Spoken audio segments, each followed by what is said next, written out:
Nos detuvimos en la sesión pasada enfocados en esa ley, una ley divina.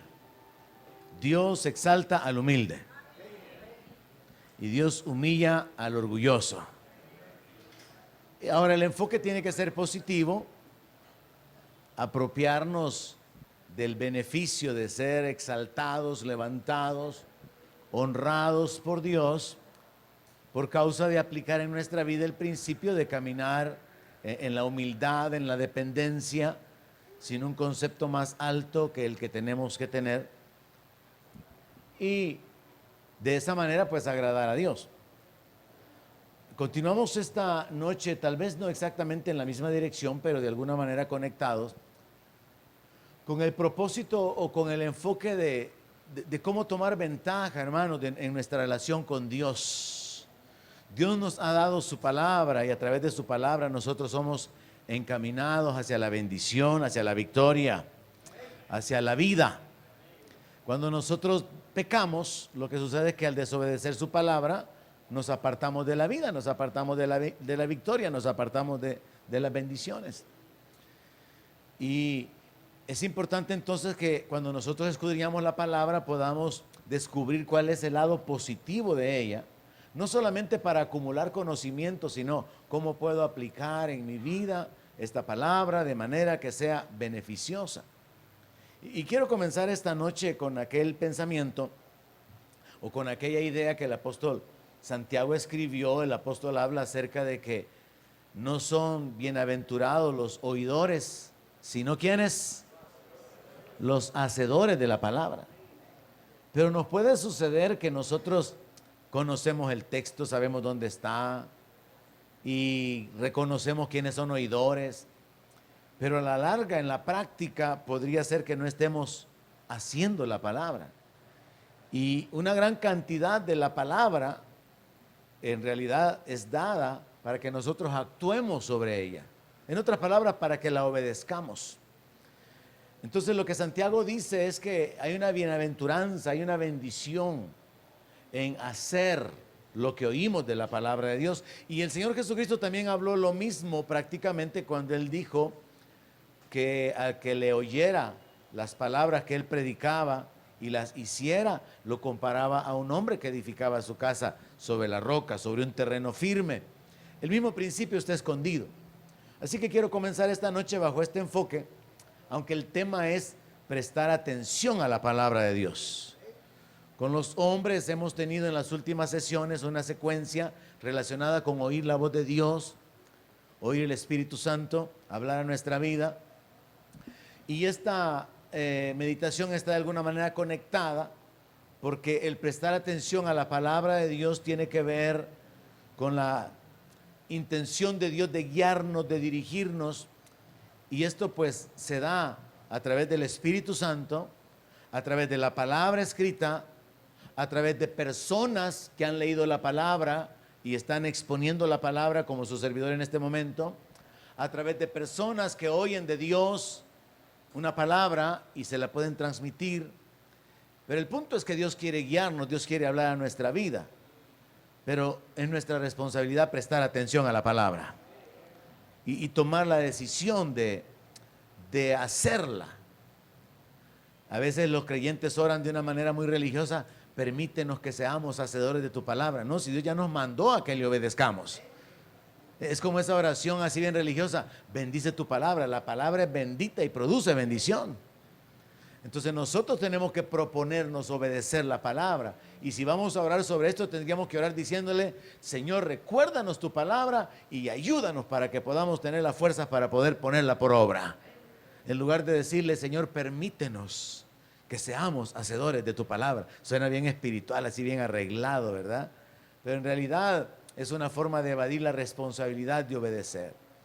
Ahora comenzamos con la instrucción que Dios le dio al rey Saúl a través del profeta Samuel, en primer libro de Samuel, capítulo 15, verso 22. La instrucción que Dios le dio a Saúl fue que él tenía que matar todos los amalecitas, al rey, a la gente anciana, a los niños, los de pecho. y esa instrucción fue desobedecida por el rey Saúl. La instrucción fue que tenía que matar los animales y destruir todo, porque Amalek ahí simboliza el pecado, la carnalidad, la carne.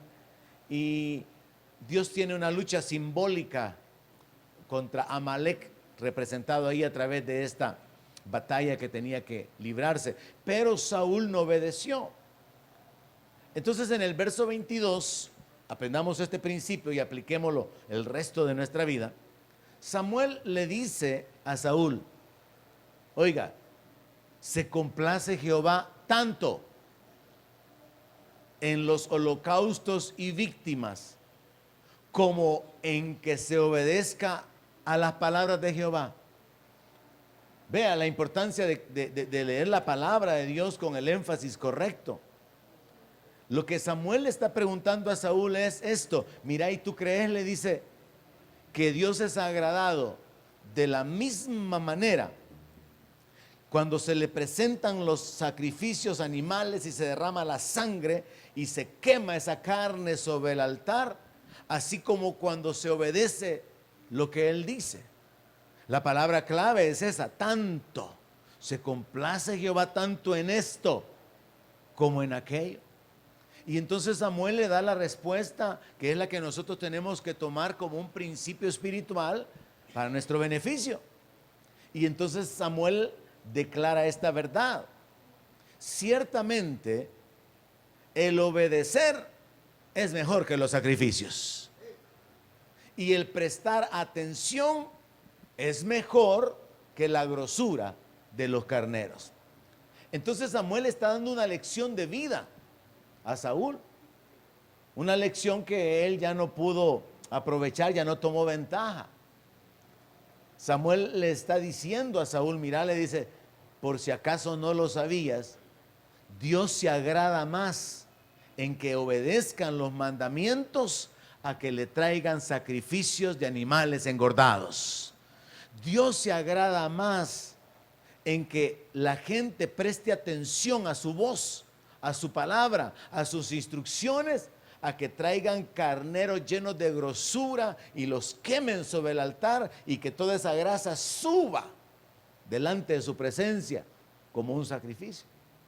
Entonces de aquí tenemos que extraer un principio espiritual sumamente importante, hermano. Y es que aunque Dios había ordenado que se ofrecieran los sacrificios, Dios no mantiene una actitud rígida, legalista, sino que Él está siempre detrás de los mandamientos, estableciendo principios que son los que se convierten en la base para esos mandamientos. Hay mandamientos que en realidad tienen escondido el principio de la justicia, otros tienen escondido el principio de la misericordia, otros el principio de la verdad, pero Dios está detrás de los principios más que detrás del mandamiento riguroso. Así como cuando los fariseos querían guardar el día sábado.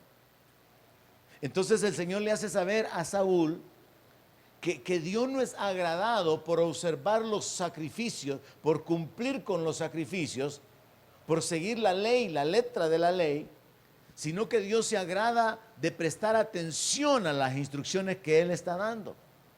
Y entonces en el verso 23 le agrega un agravante diciéndole que como pecado de adivinación es la rebelión, y como ídolos e idolatría, la obstinación.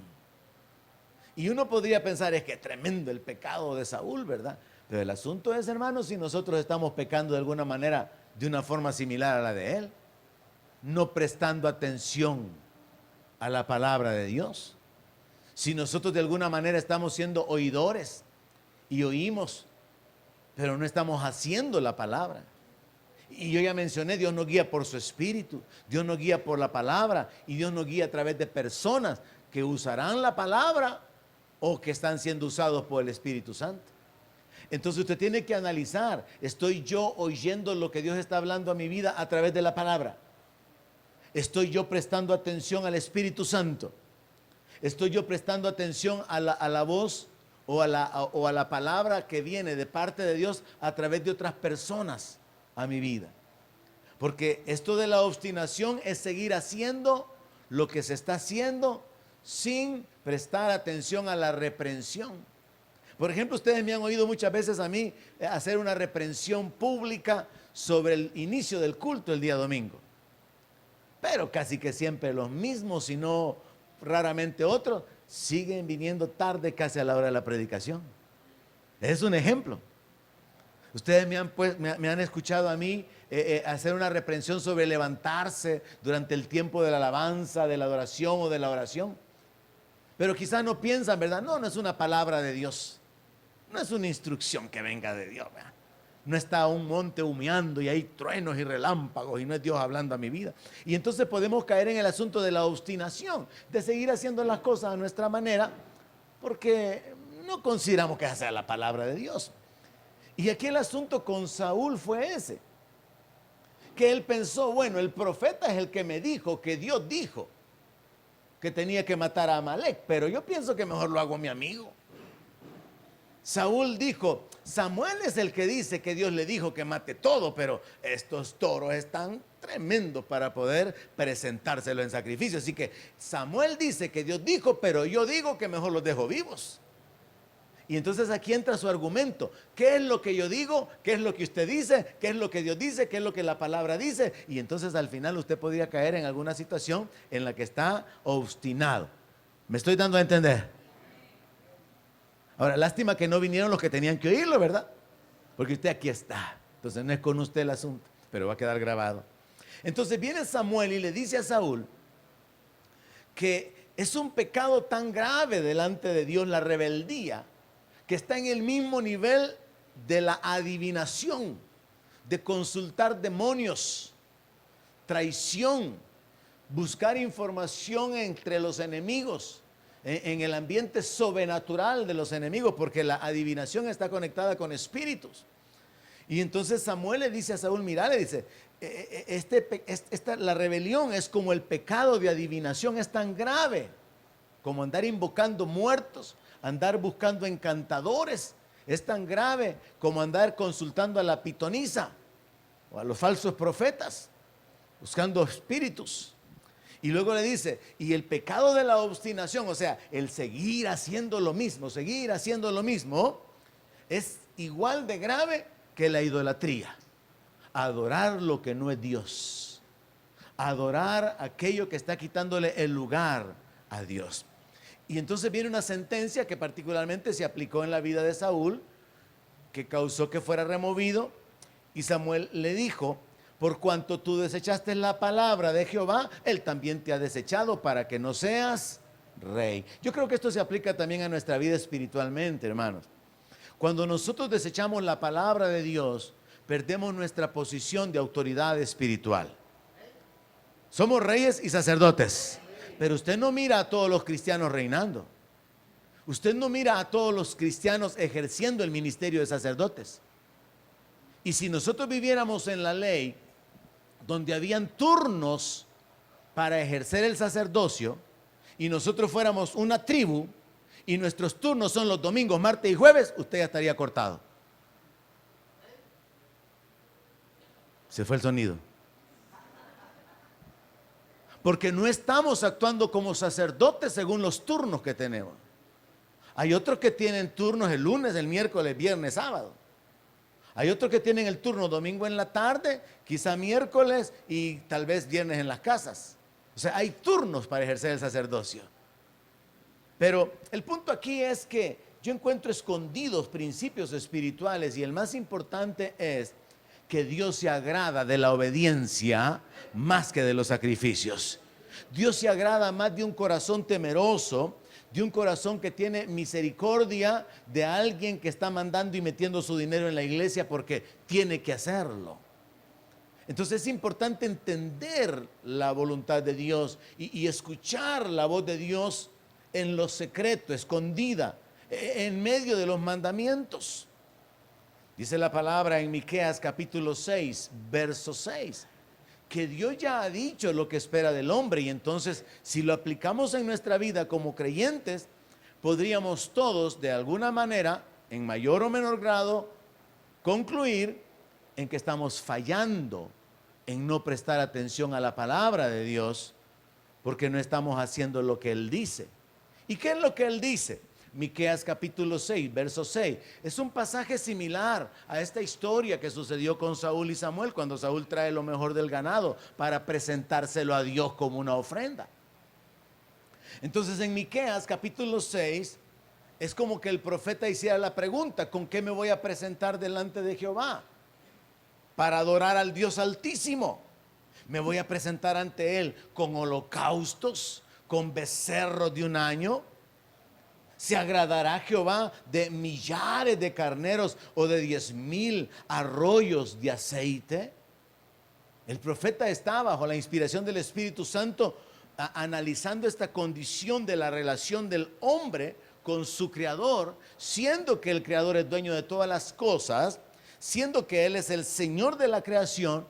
Él está como analizando y preguntándose: ¿será que para agradar a Dios yo tengo que tener riquezas y traer riquezas en abundancia para consagrarlas delante de Él? Y bajo la ley sacrificar animales, muchos animales engordados y de lo mejor, traer arroyos de aceite.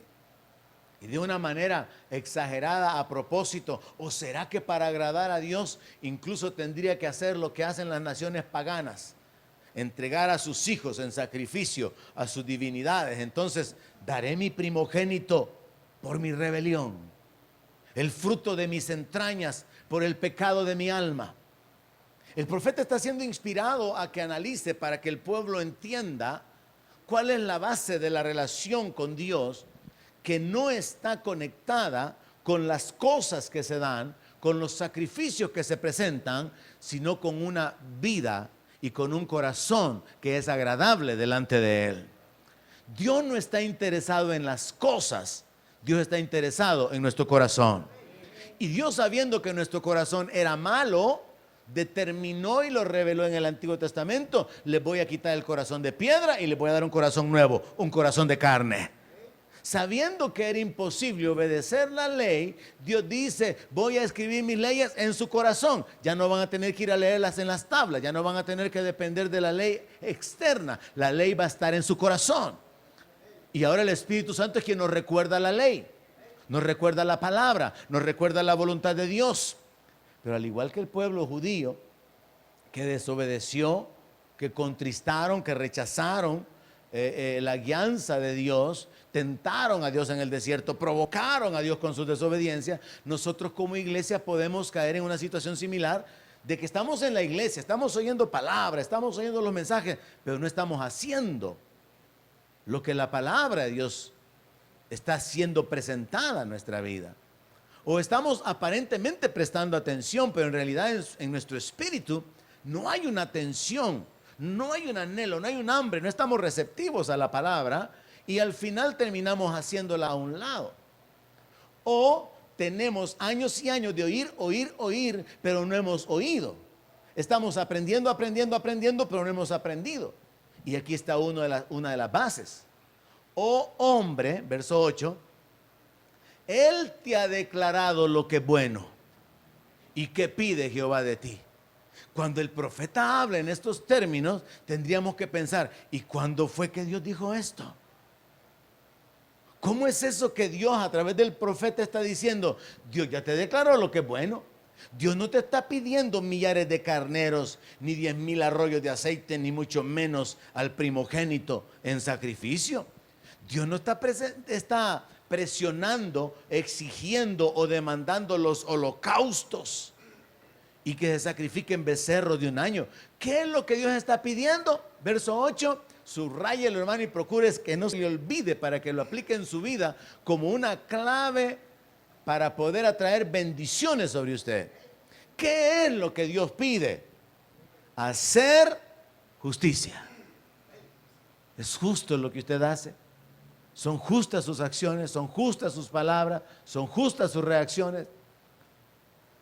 Amar misericordia. ¿Está inclinado hacia el necesitado?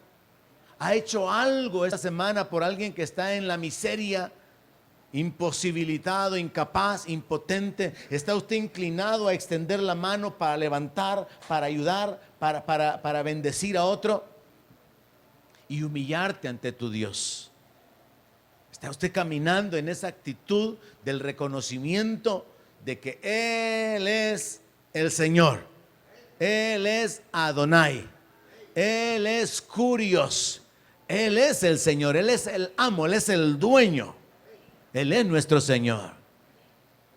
Entonces vea que a través del profeta Miqueas, Dios quiere que el pueblo entienda, así como sucedió con Saúl, Dios quiere que el pueblo entienda que nuestra relación no está basada en dinero. Nuestra relación no está basada en cosas que se le entregan a Dios. Nuestra relación no está basada en lo material. Nuestra relación está basada en un corazón que le teme, en un corazón que le ama, en un corazón que le obedece. Y dentro de la obediencia Dios nos inclina hacia la verdad, hacia la justicia, hacia la misericordia, hacia la honestidad, porque Dios está levantando un pueblo para su gloria. Y sabiendo que el ser humano quedó con una naturaleza de pecado y separado de Él, Dios está restaurando la vida del hombre y por eso nos ha dado su Espíritu Santo. Y este es el problema cuando como creyentes tenemos mal testimonio. De que Dios está obrando, convirtiendo pecadores en hijos suyos, y entonces cuando no vivimos de acuerdo a su palabra, sino que nos parecemos a los hijos del diablo, servimos de estorbos para otros. Porque Dios está interesado en la transformación de nuestra vida. Dios no está interesado en llenar un vacío ahí arriba, hermano, con pecadores como vénganse. Ese mensaje, Dios te ama tal como eres, puede malentenderse. O en esta iglesia amamos a todos y te amaremos y te recibimos así como estás. Ese mensaje de que no tienes que cambiar de iglesia, no tienes que cambiar de religión, suena así un poco confuso. Porque el mensaje del Señor fue: arrepiéntanse porque el reino de los cielos se ha acercado. Y solo los arrepentidos pueden entrar en el reino. Entonces el asunto es entender que Dios está interesado en la transformación de la vida.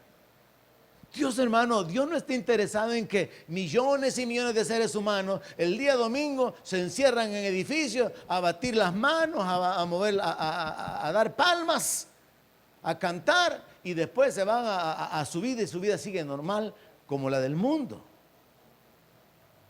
Dios está interesado en la transformación de la vida del hombre.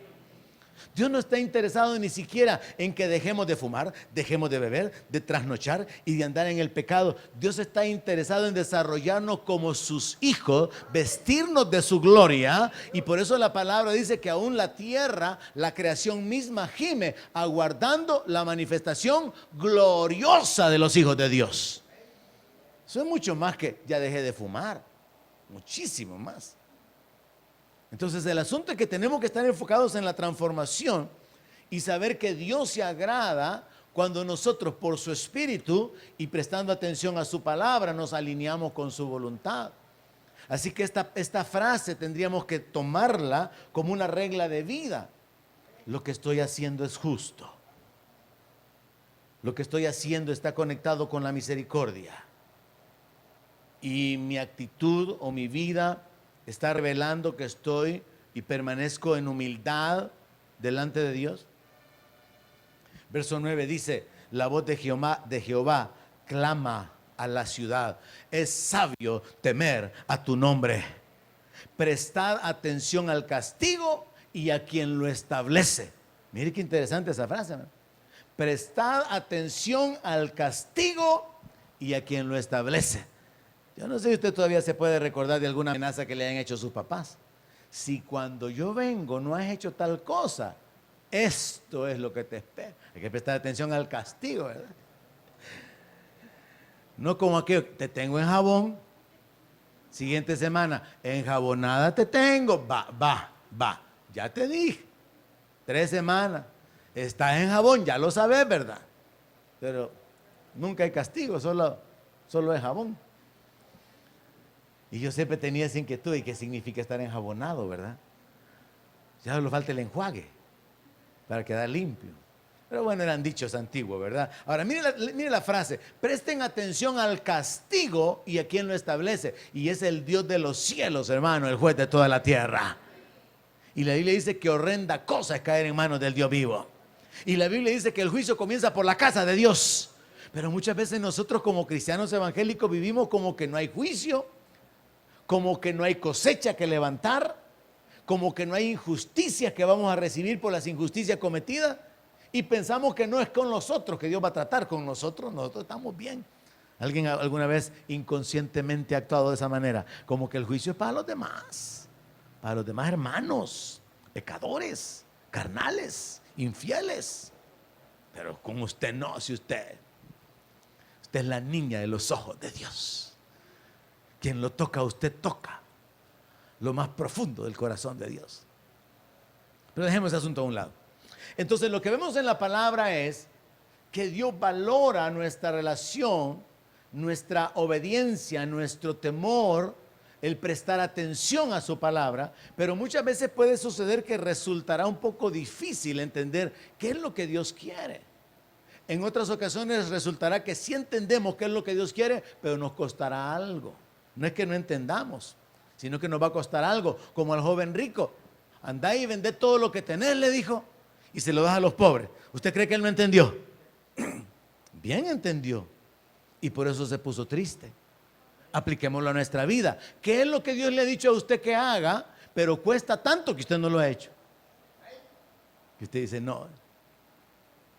Hermano César nos compartió un testimonio recientemente que Dios lo había guiado para poder bendecir a cierta persona con algo, y en vez de hacerlo lo fue a vender. Y después de esa noche no ha podido dormir en paz, porque lo que tenía que entregar por la guianza del Espíritu Santo no lo entregó, y yo no sé si hasta el día de hoy ya encontró otro para poder restituir el agravio. Pero ese es el asunto, hermano. Dios nos guía para que hagamos cosas y nosotros ignoramos a Dios. Dame confirmación, Señor, confírmame tu palabra, Padre. Y usted ya sabe que Dios le habló. O a veces Dios le habla, pero usted lo tiene claro, no es que no entienda, sino que simplemente hay un costo en el asunto y usted no quiere pagar ese precio. Y entonces usted prefiere irse por este lado. Mi mente es la que me está traicionando. Y entonces usted prefiere evadir la instrucción divina y se roba la bendición que Dios tiene preparada, porque Dios quiere bendecirnos y ocupa como pretexto nuestra obediencia. En Ezequiel capítulo 44, verso 5, claramente Dios pide a través del profeta que se preste atención a sus leyes. Entonces nosotros tendríamos que tomar a partir de esta noche un nuevo enfoque que va mucho más allá de estoy despierto en el culto. Hay un hermano que siempre me da el reporte cada domingo. 5 se durmieron, pastor, me dice. Siempre al final del culto, pastor, hoy fueron 6, me dice. Hoy fueron 4, le mando las fotos, me dice. Fíjese. Ahora, va más allá de estar despierto, hermano, en el culto. Va a una actitud interna de tener hambre por la palabra de Dios, de querer oír lo que Dios quiere hablar a mi vida. Ezequiel 44, verso 5, aunque es una instrucción para el profeta, se puede aplicar en términos generales como su pueblo y como hijos de Dios. Y me dijo Jehová, hijo de hombre, pon atención y mira con tus ojos y oye con tus oídos todo lo que yo hablo contigo sobre todas las ordenanzas de la casa de Jehová. Mire, hermano, haga de caso que Dios le está hablando solo a usted solito. Agárrese esa palabra, no es para nadie más, es para usted. Dios de una manera directa, específica, individual. No hay nadie más ahí. Le está diciendo al profeta, mira, le dice, pone atención y mira con tus ojos y oye con tus oídos todo lo que yo hablo contigo. Todo lo que yo hablo contigo. Sobre todas las ordenanzas de la casa de Jehová y todas sus leyes. Usted haga de caso que el Señor le está diciendo esta noche, hijo mío, presta atención a la palabra que vas a oír en este lugar cada vez que te reúnas. Y está atento a cada cosa, a cada instrucción, a cada palabra profética, a cada consejo, a cada exhortación. ¿Hay alguien que ya está oyendo? Dios pide que se preste atención. Nosotros, hermanos, por naturaleza somos así como que descuidados, nos desconcentramos, pero es como una falta de dominio propio, porque mire, uno puede perder su concentración, es normal, como seres humanos, perdemos la concentración. Estamos atentos durante un tiempo, pero de repente hay pensamientos, a veces hay perturbaciones por causa del enemigo, a veces hay aflicciones, hay necesidades, problemas, y entonces nuestra mente se nos dispara y nos desconectamos y de repente como que el pastor comenzó a hablar más suave y usted no oyó y se queda en silencio. Allá al rato comienza a escuchar de nuevo y usted ya perdió la idea. ¿No es cierto que eso no sucede? Es normal.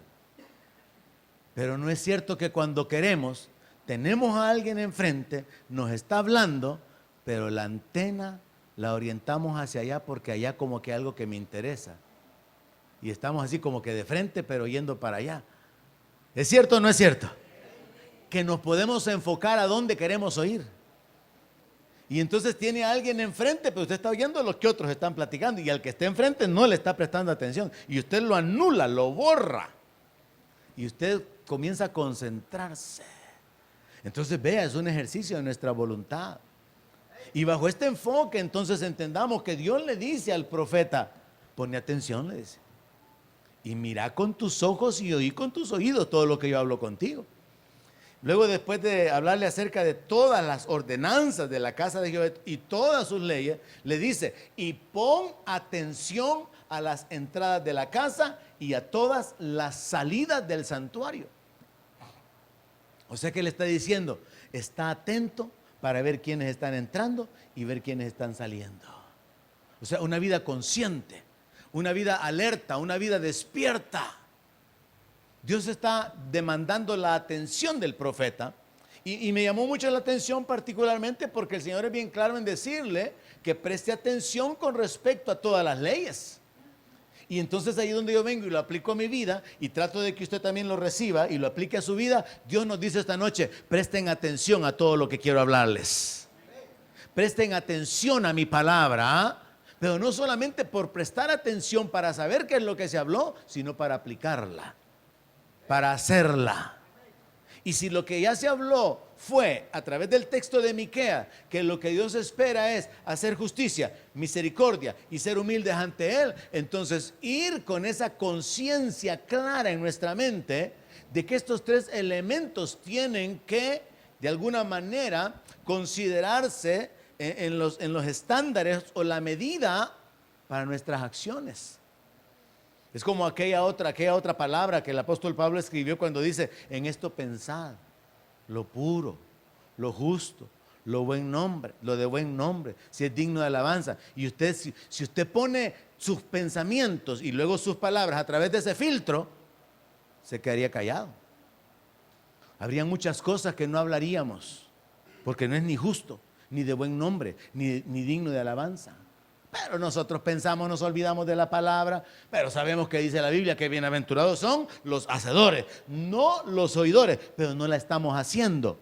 Hay alguien que me está siguiendo la línea de pensamiento.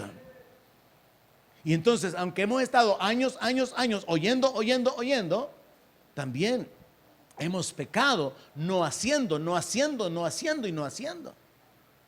robándonos de esa manera la bendición que está conectada con esa acción. Si hablamos esta noche acerca de la importancia de prestar atención a su palabra, hagámoslo como un ejercicio práctico. En Hebreos capítulo 12, verso 12, Dios habló a través de los escritos del profeta, del apóstol Pablo.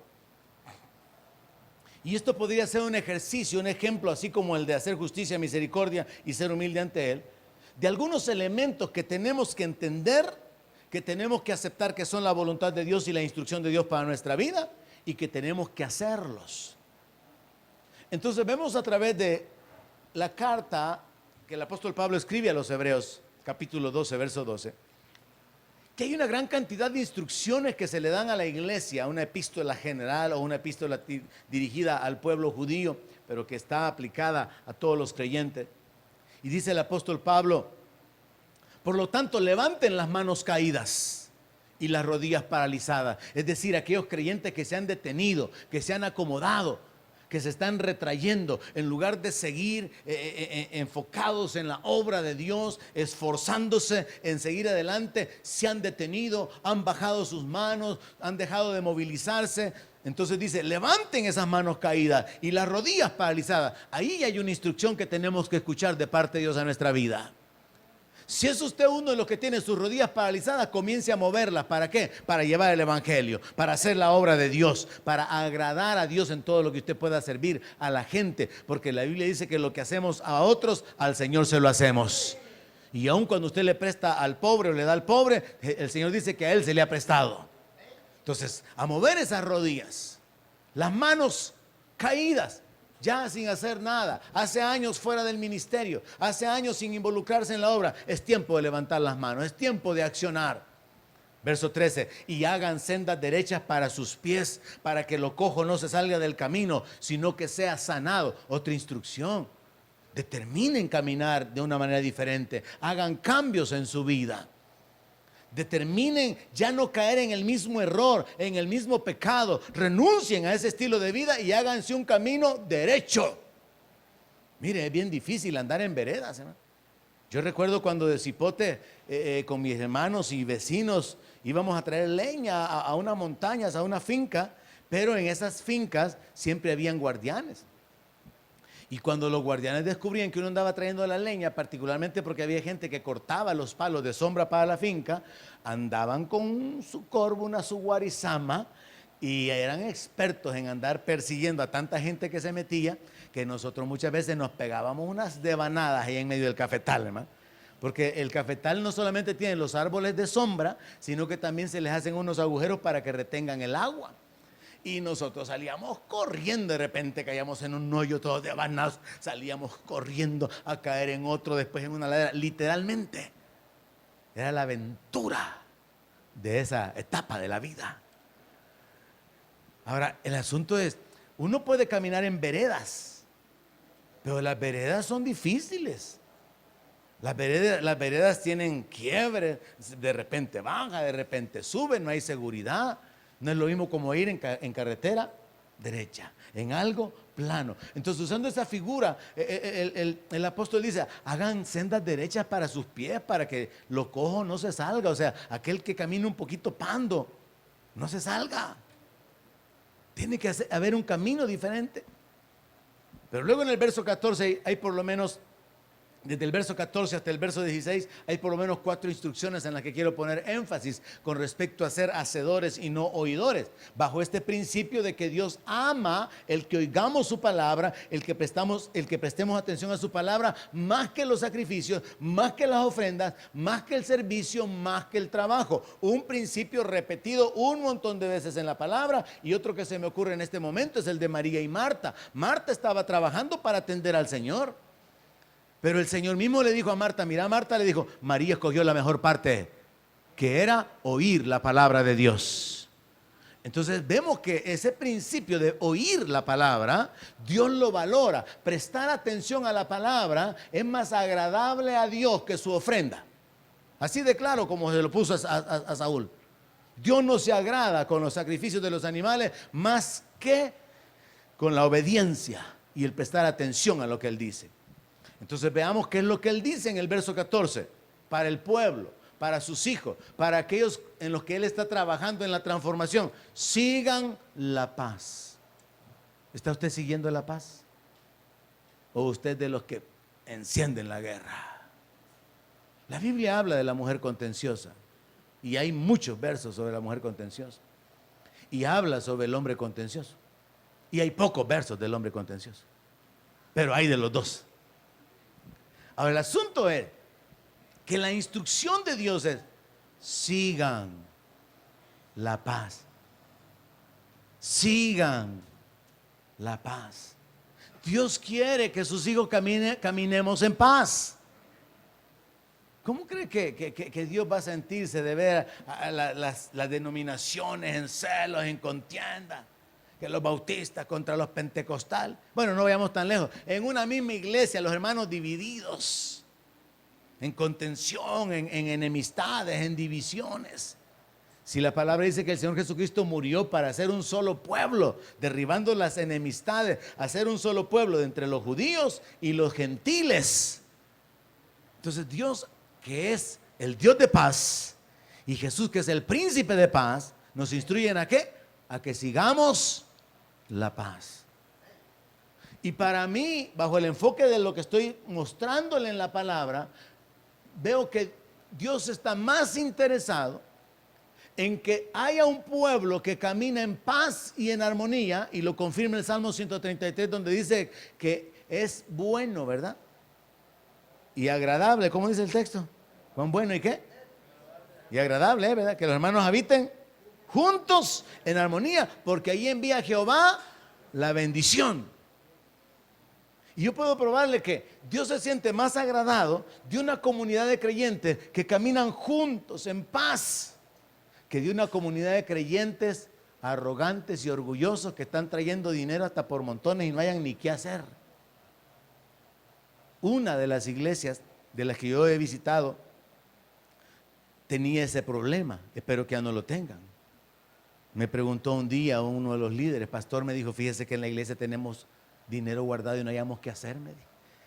¿Qué cree que me daban ganas de decirle a mí, hermano? ¿Qué cree usted que me daban ganas de decirle?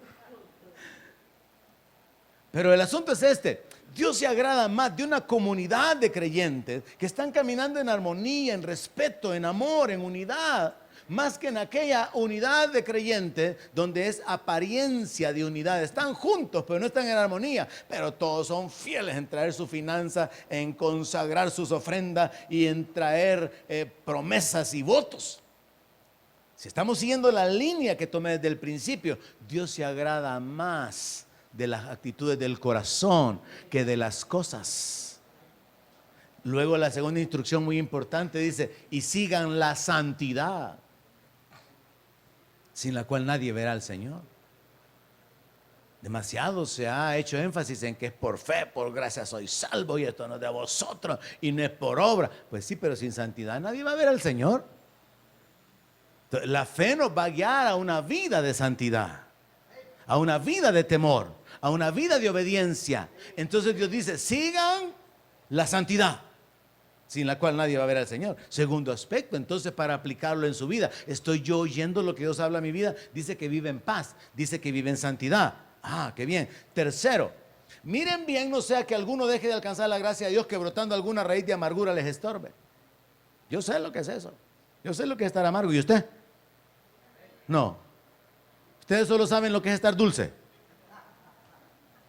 ¿Alguien sabe aquí lo que es estar amargo? ¿Sabe qué descubría yo mientras meditaba sobre esto?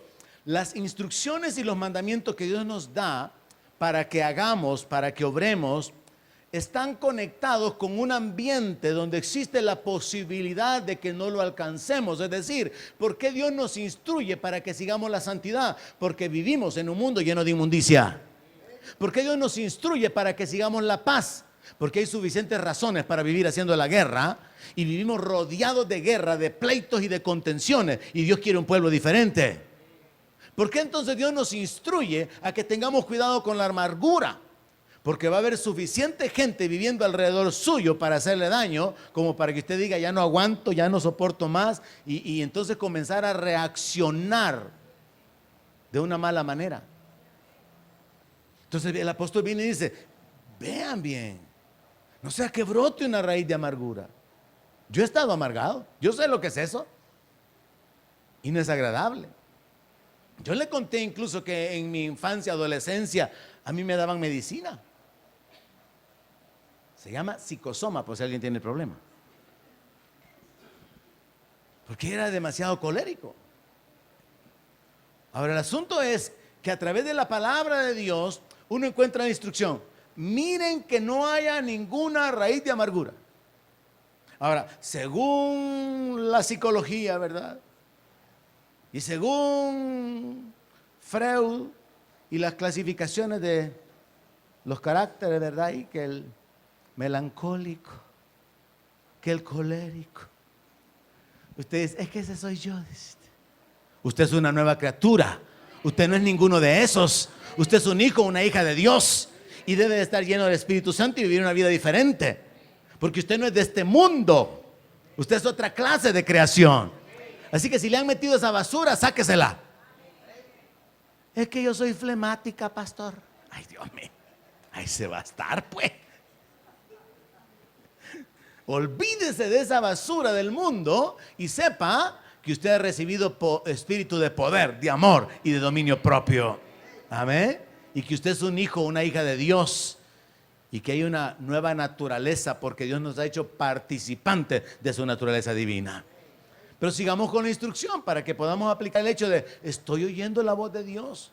O simplemente baso mi relación con Dios en ir, cantar, servir, diezmar, ofrendar. No, es un asunto del corazón, es un asunto de obediencia, es un asunto de transformación, es un asunto de atender la palabra y hacer la palabra. Así que tenemos seguir la paz, seguir la santidad, tener cuidado con las raíces de amargura. Y número 4 en el 16, no sea que haya también algún fornicario, pecados sexuales. Pablo habla acerca de tener cuidado con un estilo de vida que al final va a impedir alcanzar la bendición. Y luego se nos pone otro ejemplo de un pecado que no es tan grave como el de la fornicación, un pecado sexual, y se habla o profano como Esaú, que por una sola comida vendió su primogenitura. Mire, ¿cuál fue el pecado de Esaú? Que menospreció las cosas espirituales. ¿Sabe que nosotros podemos ser profanos cuando menospreciamos congregarnos por otras cosas? Quiero que me preste atención a ese punto en particular porque es un pecado muy fácil de cometer. Lo que Esaú hizo fue que prefirió un almuerzo a la bendición que estaba conectada con su posición de primogénito, porque él dijo, ¿para qué me va a servir la primogenitura? Entonces, ignorantemente, él cambió su posición, menospreció lo espiritual. Nosotros podemos cometer ese pecado bien fácilmente. Usted menosprecia el tiempo de la alabanza y la oración porque usted está comiendo. Usted menosprecia el tiempo de la oración porque usted está platicando con su comadre. Y no es que la haya visto en la mañana, no va a decir, me vio el pastor. Ya llegué cuando el culto había comenzado, así que no voy a pensar que por usted lo estoy diciendo, porque yo lo digo por todo, ¿verdad? Entonces, uno puede cometer ese pecado bien fácilmente, pero estamos oyendo la palabra y estamos oyendo la palabra y estamos oyendo, pero no la estamos haciendo. Ese pecado de ser profano nos habla de menospreciar todo lo espiritual y valorar más lo que vemos, lo que tenemos, lo natural, lo material. Y entonces el apóstol lo pone incluso como ejemplo diciendo, por una sola comida vendió su primogenitura. Y ustedes ya saben que después, deseando heredar la bendición, fue desechado y no hubo oportunidad para el arrepentimiento, aunque la procuró con lágrimas. El apóstol Pablo habla acerca de la gravedad de un pecado tan fácil de cometer. Puede ser un pecado cometido por jóvenes que mientras estamos en la prédica, en la palabra, están platicando. Puede ser un pecado cometido por adultos que mientras estamos en la prédica están en el teléfono, es que le cayó un mensaje, se fue a Facebook y entonces le pasó lo que le dije hace un rato, que de repente el sonido se le va al pastor, usted ya no oye lo que está diciendo y hasta después llega a entender otra vez que se conecta y usted por un rato se perdió donde iba el mensaje. Y como usted está con su teléfono, ¿y quién va a sospechar ahora que ya estamos aceptando la tecnología? ¿Quién va a creer que usted anda en otros lados y no en la Biblia? Pues, si esos son los malos pensados van a tener esas ocurrencias, pero aquí todos los que piensan lo bueno, lo justo, lo digno de alabanza, lo de buen nombre, a nadie se le va a ocurrir eso. El apóstol Pablo nos habla acerca de la importancia de prestar atención al Señor y ocupa este ejemplo, mire. Verso 25. Miren que no desechen al que habla, no yo, sino aquí se refiere a Jesús. Miren que no desechen al que habla, porque si no escaparon aquellos que desecharon al que los amonestaba en la tierra, y se refiere a Moisés, bajo los versos anteriores, mucho menos nosotros si desecháramos al que amonesta desde los cielos. Entonces Pablo se está remitiendo a la autoridad de Jesús cuando él está hablando y está diciendo, tengan cuidado de menospreciar la palabra que se les está predicando, las instrucciones que se les están dando, porque estas instrucciones proceden de parte del Señor. Porque si aquellos que desecharon a Moisés fueron también hechos a un lado, ¿qué creen que les va a pasar a aquellos que están en las iglesias oyendo, oyendo y oyendo, pero no están realmente interesados en una transformación, en la comunión con Dios, en caminar en la humillación delante de Él, en el temor, en la justicia, en la verdad, en la misericordia? Miren que no desechen al que habla, porque si no escaparon aquellos que desecharon al que los amonestaba, mucho menos nosotros si desecharemos al que amonesta desde los cielos. Quiero terminar con dos ejemplos. Estamos hablando de oír la voz de Dios y de entender que Dios no actúa de una manera rígida en cuanto a los mandamientos, en cuanto a la ley. Otro ejemplo es, David comió de los panes que estaba prohibido que cualquiera comiera, pero fue sin pecado, porque Dios no actúa con legalismo sobre la ley, sino que Dios siempre está usando principios detrás de las leyes que Él establece. Y por esa razón Dios no está tan interesado en que se cumpla la ley conectada con las cosas, las ofrendas y los sacrificios y los holocaustos, sino que Él está interesado en un corazón que camina en la verdad, en la justicia, en la misericordia, en la santidad, en la fe. Y eso es realmente llegar a entender y a escuchar la voz de Dios. ¿Qué es lo que realmente Dios quiere? Cuando usted es fiel en congregarse, el asunto no es congregarse. El asunto es que usted valora las cosas del reino más que las del mundo. El punto no es congregarse. El punto es que usted está diciéndole al mundo: tengo algo más importante que hacer. Tengo un encuentro con mi rey. Ese es el asunto. Entonces usted tiene que aprender a ver qué es lo que está escondido detrás del mandamiento. Con el dinero, hermano, si Dios no necesita dinero, el asunto no es el dinero. El asunto es la justicia. El asunto es la gratitud. El asunto es el amor por la obra de Dios. El asunto no es el dinero. Jesús lo muestra claramente cuando dice que aquella viuda dio más, porque dio todo lo que tenía, aunque era poca cosa, pero delante de los ojos de Dios, esa mujer tenía un gran corazón. Pero los otros daban de lo que les sobraba. Esto es oír la voz de Dios. ¿Está usted dando lo que le sobra o lo que le cuesta dar? No es el dinero el asunto, es el corazón. Porque Jesús dijo: donde esté tu tesoro, ahí va a estar tu corazón. A David, Ornán le ofreció el terreno para que construyera allí un lugar donde hacer sacrificios. Pero David le dice: yo no le voy a dar a Dios sacrificio que no me cueste nada. ¿Cuánto vale? Te lo pago. Y aquel todavía le quería dar los bueyes para el holocausto. No, le dijo: yo tengo que pagarlo. Vea el corazón. El asunto no es el dinero, no son las cosas, no son las obras, no es lo que hacemos, sino el corazón con el que se hacen las cosas. Es el temor, es la atención, es la fe, es la humillación, es la santidad, es la gratitud, es la justicia. Dije que iba a terminar con dos ejemplos. El rey Josías fue un rey bueno.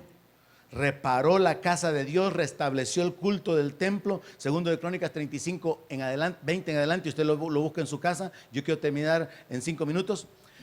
Y hubo un rey, el rey de Egipto, que se llamaba Necao, que se levantó para hacer la guerra en Carquemis, junto al Éufrates.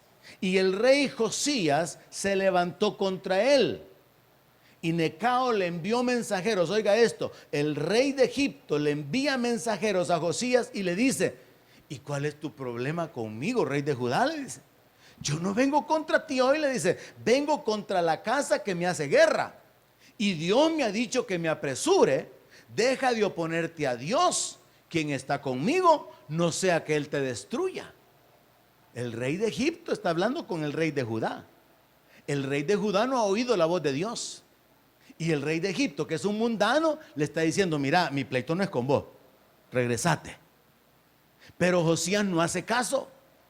Y mire el texto que literalmente se encuentra en el verso 22. Mas Josías no se retiró, sino que se disfrazó para darle batalla y no atendió a las palabras de Necao, que eran de boca de Dios. ¿Y qué es lo que pasó? Se fue a la batalla, lanzan flechas y lo hieren y se muere. Y entonces yo lo titulé: el rey que murió por no discernir la voz de Dios. ¿Y quién fue el que le estaba hablando? El rey de Egipto. A veces Dios le va a hablar a usted a través de un impío. ¿Me oyeron? A veces Dios le va a hablar a usted a través de inconversos. Porque Dios quiere hablarle. Pero es su responsabilidad prestar atención a la voz de Dios. A veces le va a hablar a través de personas en las que usted confía, sabe que tienen un carácter correcto, personas, hombres de Dios, mujeres de Dios. Pero a veces va a ser difícil discernir si es la voz de Dios, porque quien le está hablando no es en la iglesia que le están hablando. ¿Y qué resulta? Por no discernir la voz de Dios, se murió. Y el último ejemplo, segundo libro de Crónicas 25, verso 6. Este rey tomó a sueldo por 100 talentos de plata a 100,000 hombres. O sea, mercenarios, contrató 100,000 hombres para ir a la guerra con él. Mas un varón de Dios vino a él y le dijo: rey, no vaya contigo el ejército de Israel, porque Jehová no está con Israel ni con todos los hijos de Efraín. Pero si vas así, si lo haces y te esforzás para pelear, Dios te va a hacer caer delante de los enemigos, porque en Dios está el poder, o para ayudar o para derribar. Y el rey Amasías, que era el rey de Israel, el que había contratado a estos 100,000 hombres por los 100 talentos de plata, le pregunta al varón de Dios: y mira, y entonces, ¿y qué va a pasar con los 100 talentos de plata que le di al ejército? Y el varón de Dios le responde: Jehová puede darte mucho más que eso. A veces Dios le va a hablar a través de una persona en la que usted sí puede confiar. Quizás va a ser un mensaje de domingo a través de su servidor, pero le va a costar algo. A este rey le costó 100 talentos de plata. Pero usted tiene que saber algo: Dios puede darle mucho más que eso si usted obedece. Donde mi palabra sea su alimento, allí tiene